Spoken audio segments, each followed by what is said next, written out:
Սիրելի երեխաներ, ես ուզում եմ շատ կարճ ձեզ ծանոթացնեմ, օրինակ երկու պատգամավորի հետ, որոնք այսօր ազգային ժողովի նիստերի դահլիճ ունեն։ Օրինակ,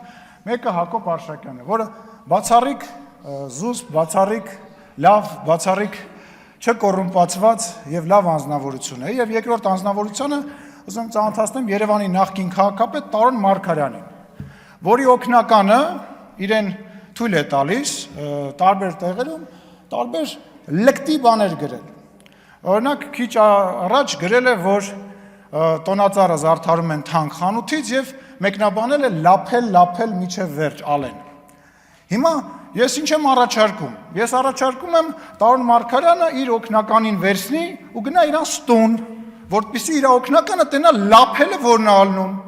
Տանի դատարան, որտեղ 2 միլիարդ դրամի պետությունը միայն փողապահանջում, կարա տանի Սերժ Սարգսյանեն ստուն, կամ Սերժ Սարգսյանի փեսուտուն, կամ այն մյուս փեսուտուն, կամ աղբոր տուն, որ այդ օգնականը իմանա լափելը որն է։ Ուրեմն ուշադիր բոլորին է վերաբերում, այս բացակայող Հայաստան դաշինքին, պուին, այն ավել պակաս խոսացող Facebook-յան, չգիտեմ, ակտիվիստներին, դերասաններին, կապիկներին, փող վեկալող մարդկանց,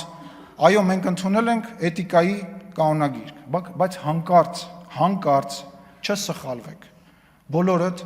ձեր պատասխանը օրենքի սահմանում ստանալու եք, հանկարծ չսխալվեք, մեր դաստիարակությունը, մեր պատասխանատվության զգացումը հանկարծ չխառնեք, ես բոլորի անունից ինձ թույլ եմ տալիս իմ գործընկերների անունից ասեմ,